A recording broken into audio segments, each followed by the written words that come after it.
할렐루야. 아멘. 우리 좌우에 계신 분들과 이렇게 인사하겠습니다. 함께라서 행복합니다. 함께라서 행복합니다. 어, 놀라운 부흥이 일어나고 있었던 이 초대교회 안에 아나니아와 이 삽비라 부부가 갑자기 죽는 일이 있었습니다.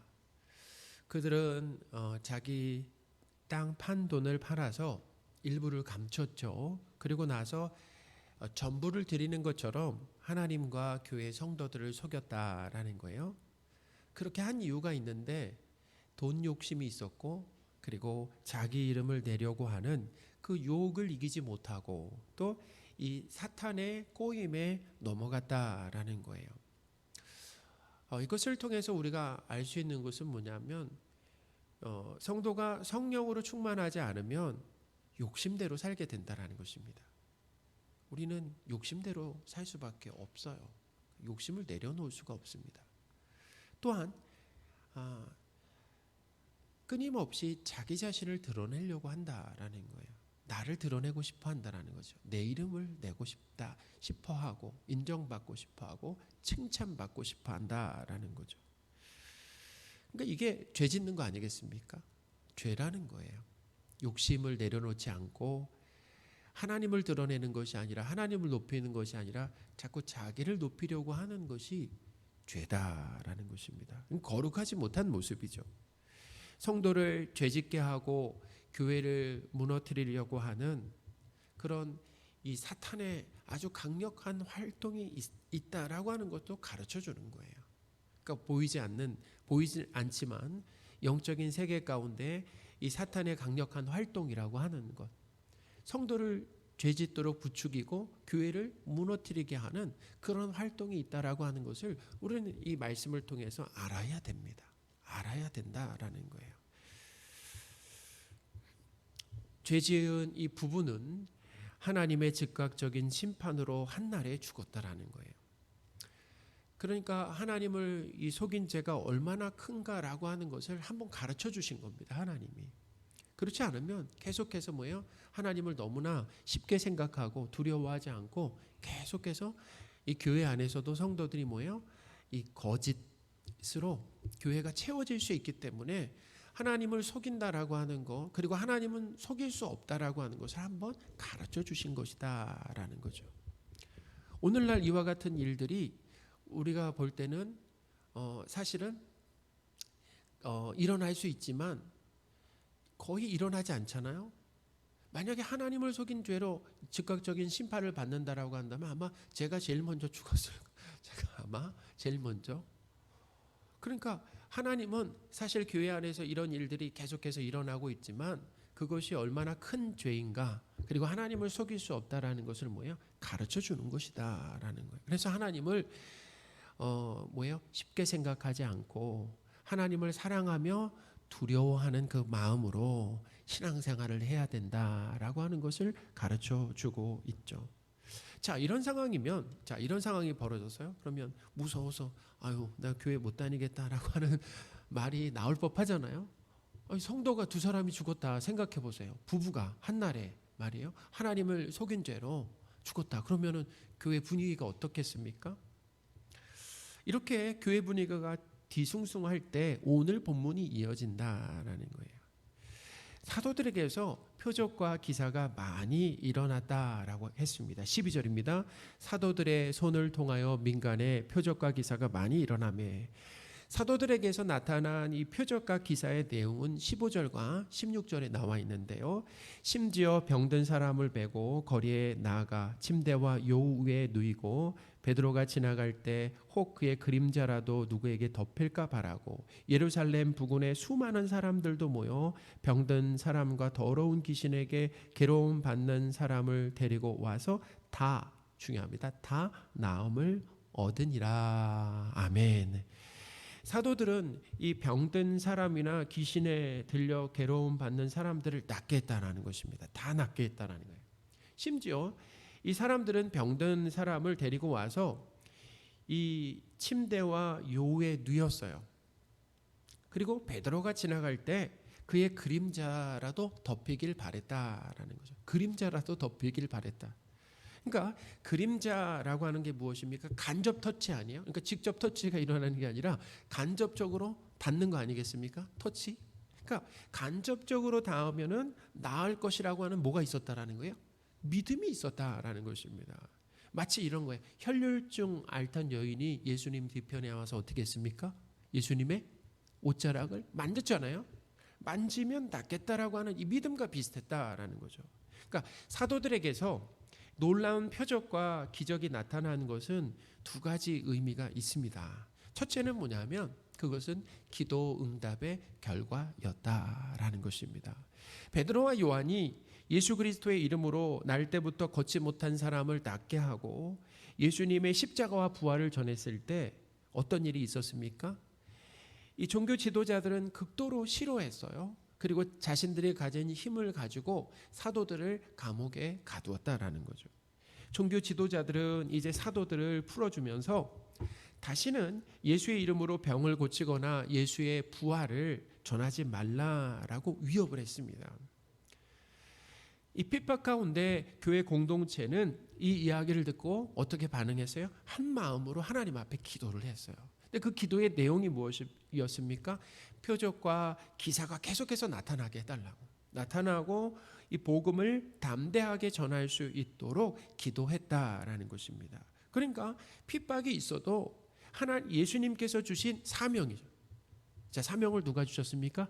예수님께서 교회에게 주신 사명을 그만두지 않고 계속할 수 있도록 요청한 것이다. 기도로 요청한 것이다라는 거예요. 사도행전 4장 29절 30절입니다. 주여 이제도 그들의 위협함을 굽어 보시옵고 또 종들로 하여금 담대히 하나님의 말씀을 전하게 하여 주시오며 손을 내밀어 병을 낫게 하시옵고 표적과 기사가 거룩한 종 예수의 이름으로 이루어지게 하옵소서 하더라. 아멘. 4장 이야기잖아요. 그 기도의 내용이었습니다. 하나님은 이 성도들의 기도에 응답해 주심으로 사도들에게서 표적과 기사가 많이 드문드문이 아니라 많이 일어나게 하셨다라는 거예요. 12절을 다시 보겠습니다. 사도들의 손을 통하여 민간의 표적과 기사가 많이 일어나매. 아멘. 사랑하는 여러분, 사명을 감당하는데 사명이 무엇입니까? 하나님이 우리에게 주신 일이잖아요. 교회에게 맡겨주신 일을 사명이라고 합니다. 사명을 감당하는데 하나님 또 우리에게 직분도 주시고 사명도 주셨잖아요. 여러 어려움이 없을 수가 없습니다. 초대교회도 사명을 감당하는데 탄탄대로가 아니었잖아요. 어려움이 반드시 있다라는 거예요. 찾아옵니다. 있을 때 낙심하며 포기하는 것이 아니라 사명을 주신 하나님께 기도하시는 저와 여러분들이 되셨으면 좋겠습니다. 그게 방법이에요. 그게 비결입니다. 그게 길입니다. 사명을 감당하는데 포기할 만한 상황은 어떤 때입니까? 우리 그렇잖아요. 사명을 감당하는데 저도 이 목회자의 길을 가는데 이제 내려놓고 싶다, 그만하고 싶다라고 하는 그런 때가 있겠습니까? 없겠습니까? 있죠. 가끔 있겠습니까? 자주 있겠습니까? 자주 있는데 지금까지 왔다라는 거예요. 자주 있었는데 지금까지 왔다라는 것입니다. 그러면 있을 때마다 포기하는 것입니까? 내려놓는 것입니까?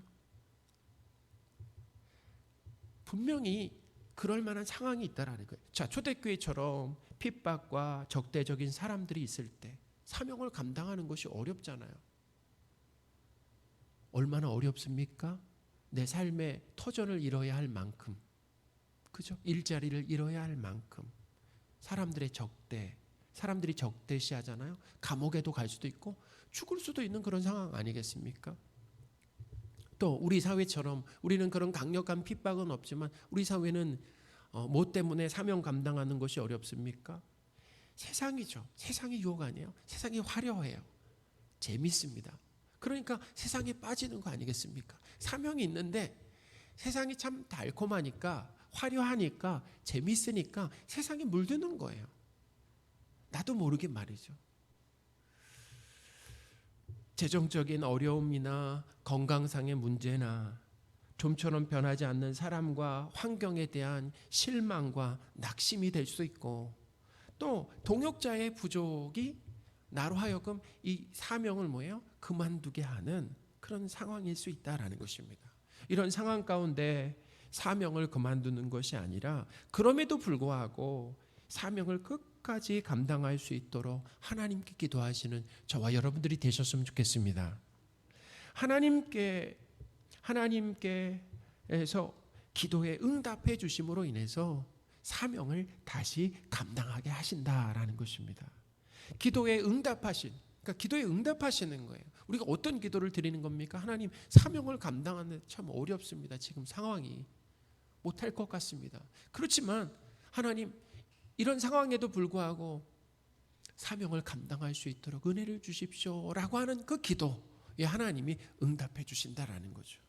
기도에 응답하심으로 사명을 감당하게 하시는 하나님을 찬양하시기 바랍니다.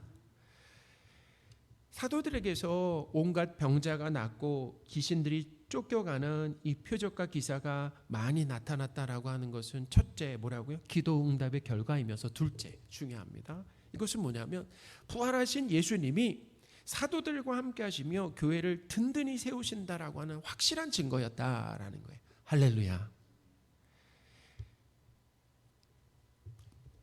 사도들이 일으킨 표적과 기사와 병고침과 귀신 쫓음이라고 하는 것은 사실이요, 예수님께서 하시던 일들이에요.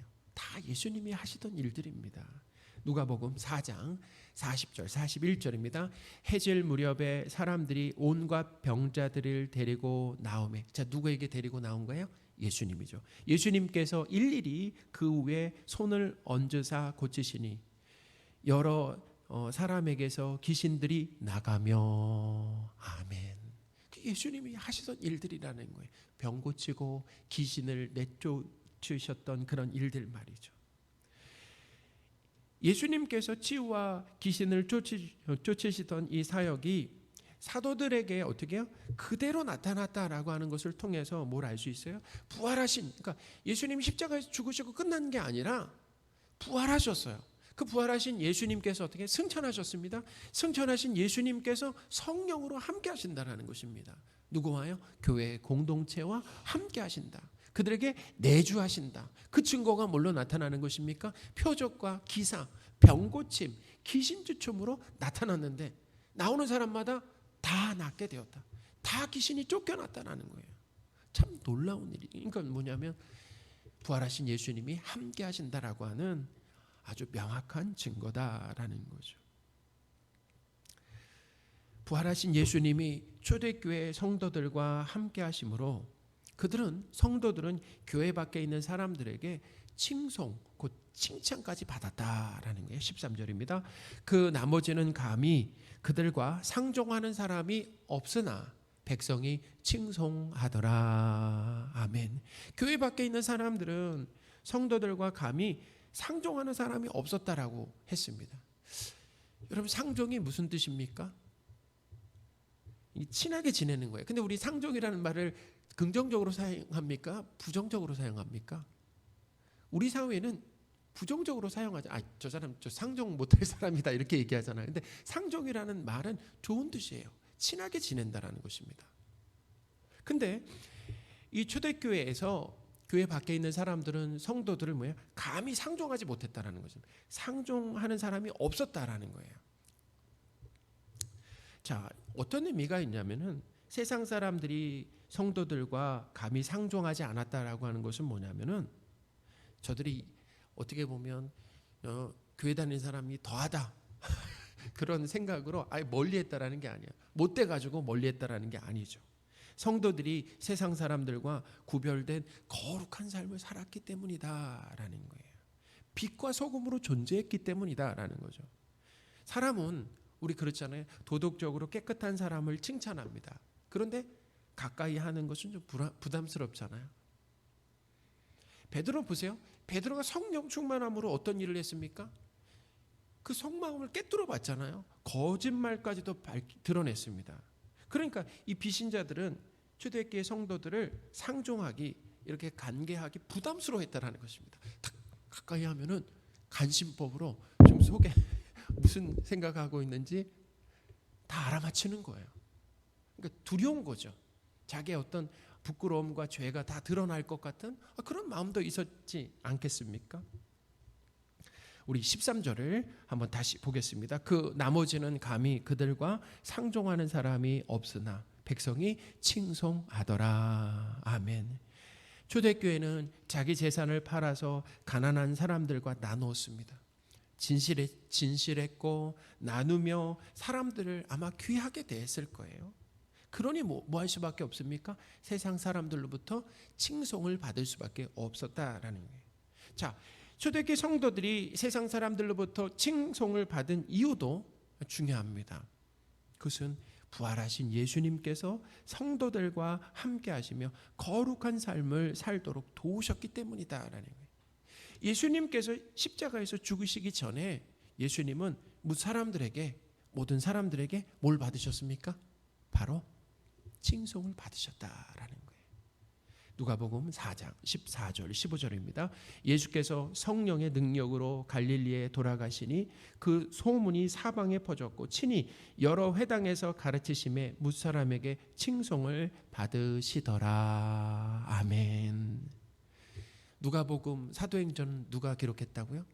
누가가 기록했잖아. 이것을 통해 누가복음에 이렇게 기록해놓고 누가복음에 예수님께서 하셨던 그런 사역과 칭송을 받으셨다라는 것이 고스란히 누구들에게 나타나고 있습니까? 교회 공동체 사도들에게 성도들에게 나타나고 있었다라는 것입니다. 하나님께서 사랑하시는 성도 여러분, 부활하신 예수님께서 성도인 우리로 하여금 거룩한 삶을 살게 하심으로 세상으로부터 칭찬받게 하심을 믿으시기 바랍니다. 우리가 만약에 세상 사람들로부터 칭송을 받는다, 칭찬을 받는다라고 한다면은 우리 안에 성령 하나님께서 함께 하시며 일하신 결과다라는 것입니다. 그래야 우리는 거룩하게 살아갈 수 있어요. 진실하게 살 수 있습니다. 뭐예요? 참 어려운 시기에도 나누며 살 수 있는 것이고, 그렇죠. 어떤 사람이든 귀하게 대해주는 것입니다. 세상에서는 귀천을 따지지만 우리 성도들은 어떤 사람이든 귀하게 대해주는 거죠. 이렇게 사도들에게서 표적과 이적이 많이 일어나고 교회도 세상으로부터 칭송을 받으니까 또 어떤 일이 있었습니까? 남녀의 수많은 사람들이 예수님을 믿게 되었다라는 거예요. 14절입니다. 믿고 주께로 나오는 자가 더 많으니. 자, 누구에게 나왔다고요? 주께 나왔다라고 하는 게 중요해요. 믿고 주께로 나오는 자가 더 많으니. 사도들에게 나온 것이 아니라 주께 나왔다라는 거예요. 더 많으니. 더 많다. 자, 언제부터 더 많다라는 거예요? 원래 많은 게 있고 그다음에 더 많은 게 있는 거잖아요. 자, 남녀의 큰 무리다라고 하고 있습니다. 초대교회에 예수님을 믿는 사람이 몇 명씩 들어왔어요? 3,000명씩. 그다음에 5,000명씩 들어왔잖아요. 이제는 남녀, 그동안은 여자는 얘기는 안 했어요. 근데 이번엔 여자까지도 얘기를 하고 있습니다. 그리고 뭐라고 얘기합니까? 거기에 남녀의 큰 무리다라고 했어요. 큰 무리라고 했는데 이제는 셀 수가 없는 거예요. 자, 3,000명 셀 수 있었고 5,000명 셀 수 있었는데 이제 셀 수 있어요, 없어요? 없어요. 그만큼 엄청난 사람들이 물밀듯 들어온 거죠. 그러니까 폭발적인 부흥이 일어났습니다. 하나님께서 사랑하시는 성도 여러분, 당시에 어떤 일이 있었습니까? 교회 외부에 강력한 핍박이 있었습니다. 그리고 교회 내부에는 아나니아와 삽비라의 죽음이 있었는데도 불구하고 교회는 뭐 했다라는 것입니까? 큰 부흥이 일어났다라는 거예요. 그 부흥의 원동력이라고 하는 것은 성도와 사도들의 성품이나 아니면 믿음과 노력과 열심이 아니었다라는 것입니다. 부활하신 예수님이 교회 성도들과 교회와 함께 하신 결과였다라고 하는 것을 가르쳐주고 있습니다. 교회는 예수님께서 시작하셨어요. 우리 삼등교회도 예수님께서 시작하셨습니다. 그리고 교회를 든든히 세워가신다라고 하는 것을 믿으시기 바랍니다. 시작하신, 그러니까 교회 머리라고 그러잖아요. 예수 그리스도께서 교회를 시작하셨어요. 그리고 교회를 든든히 세워가신다라는 거죠. 가끔 우리 교회 방문하시는 목사님들이 그런 말씀을 하십니다. 교회 주거지도 아니고 교회 성도들은 어디서 옵니까? 이렇게 자주 물어봐요. 왜냐면 보면은 교회 거의 주거지가 아니잖아요. 근데 여기서 전도가 됩니까? 이렇게 자주 묻습니다. 근데 우리가 잘 아는 것처럼 하나님이 사람들을 보내주시잖아요. 올해도 코로나를 지나고 나서 참 감사한 건 뭐냐면 우리가 게시판에서도 보는 것처럼 이렇게 하나님이 사람들을 보내주시잖아요. 그렇죠? 우리 교회 설교나 교회 분위기나 우리가 전도에 힘쓰거나 우리 교회 시설이나 프로그램 등이 좋아서 사실은 내세울 만한 것이 아무것도 없어요. 진짜 우리 교회는 어떻게 보면 내세울 만한 것이 크게 없어요. 그런데도 불구하고 뭐예요? 이렇게 성도가 이렇게 성도가 늘어나는 것은 뭐냐면은 하나님께서 성도들을 보내주시는 거죠. 하나님이 택한 백성을 우리 교회로 보내주시는 거예요. 그래서 이 교회에서 뭐예요? 신앙생활 하게끔 하신다라는 거예요. 하나님께서는 열악한 이 상황에서도 교회를 든든히 세우신다라고 하는 것을 믿으시기 바랍니다. 우리는 그래요. 인간적으로 볼 때는 조건을 따지잖아요. 부흥의 조건을 따지잖아요. 근데 하나님은 조건 없어도 이렇게 어떻게 보면 주거지가 아니더라도 열악한 환경 가운데서도 교회에 뭐야? 부흥을 허락하실 수 있는 분이 바로 예수님이시다, 하나님이시다라고 하는 것을 믿으시기 바랍니다. 그러니까 그래요. 목사의 설교가 좀 부족해도 교회 시설이나 프로그램을 봐도 여러 상황 가운데 어떻게 보면 미흡하더라도 그것은 그렇게 중요하진 않습니다. 나름 우리는 최선을 다하되 하나님께서 우리 교회와 함께 하시면서 우리 교회를 쓰시는 것이 중요하다라는 거예요. 연약한 우리, 부족한 우리라도 하나님께서 함께 하시며 능력 주신다라고 한다면 우리 교회도 뭐예요? 우리 교회에서도 부흥이 일어날 수 있고 우리 교회를 통해서 이뤄진 영혼들이 하나님께로 돌아오게 되는 이 폭발적인 일들이 일어날 수 있다라고 하는 것을 믿으시기 바랍니다. 그래서 이 초대교회에 믿는 사람들은 다 마음을 같이 했다라고 했어요. 그리고 어디에 모였습니까? 솔로몬 행각에 모였다라는 거예요. 12절입니다. 사도들의 손을 통하여 민간의 표적과 기사가 많이 일어나매 믿는 사람이 다 마음을 같이하여 솔로몬 행각에 모이고. 아멘. 솔로몬 행각에 모였다라고 하는 것은 오늘 말씀의 제목입니다. 솔로몬 행각에 모이고. 참 중요하다라는, 이게 제일 중요한 거예요. 솔로몬 행각에 모였다. 정말 중요한 거죠. 믿는 사람들이 솔로몬 행각에 모인 이유가 무엇입니까? 가정마다 모였는데 가정에서는 다 모일 수가 없으니까 솔로몬 행각에 다 모인 거예요. 자, 모인 이유가 무엇입니까? 우리가 솔로몬 행각에서는 어떤 일이 있었어요? 못 걷게 된 사람이 베드로와 요한을 통해서 낫게 되었을 때 사람들은 솔로몬 행각에 모였죠. 사도행전 3장 11절입니다. 나은 사람이 베드로와 요한을 붙잡으니 모든 백성이 크게 놀라며 달려 나아가 솔로몬 행각이라 불리는 행각에 모이거늘. 아멘. 베드로는 그때 일어난 일들을 해석해 줬어요. 그리고 이 구약 성경을 통해서 해석해 줬고 이 병자가 낫게 된 것이 부활하신 예수 그리스도 덕분이다라고 설교를 했다라는 거예요. 베드로와 요한에게 향해 있던 관심과 주목을 예수님께로 옮겼던 것입니다. 솔로몬 행각에서는 초대교회에 일어난 이 표적과 기사와 부흥이 사도들의 열심과 실력으로 일어난 것이 아니라 뭐예요? 부활하신 예수 그리스도 덕분이다. 덕분에 일어났다고 설교하며 예수님을 높이는 그 자리였다라는 것입니다. 하나님께서 사랑하시는 성도 여러분, 초대교회에 일어난 놀라운 표적과 기적과 부흥의 역사를 보면서 사도들과 성도들에게 우리는 초점을 맞춰서는 안 된다라는 것입니다. 부활하신 예수 그리스도께서 주도하시고 이끄시면서 일하심으로 일어난 부흥이었다라는 것이고, 오늘날 교회와 성도의 삶도 부활하신 예수 그리스도께서 함께 하시는 거예요. 성령으로 함께 하시면서 이끌어 가시고 주도하심을 믿으시는 저와 여러분들이 되셨으면 좋겠습니다. 그래서 우리 믿는 성도들이 어떻게 해요? 초대교회 성도들이 솔로몬 행각에 모였던 것처럼 우리들도 어디에 예배 자리에 모이는 것입니다. 예배 자리에 모여서 하나님의 그 은혜 그리고 일하심을 서로 말하는 것입니다.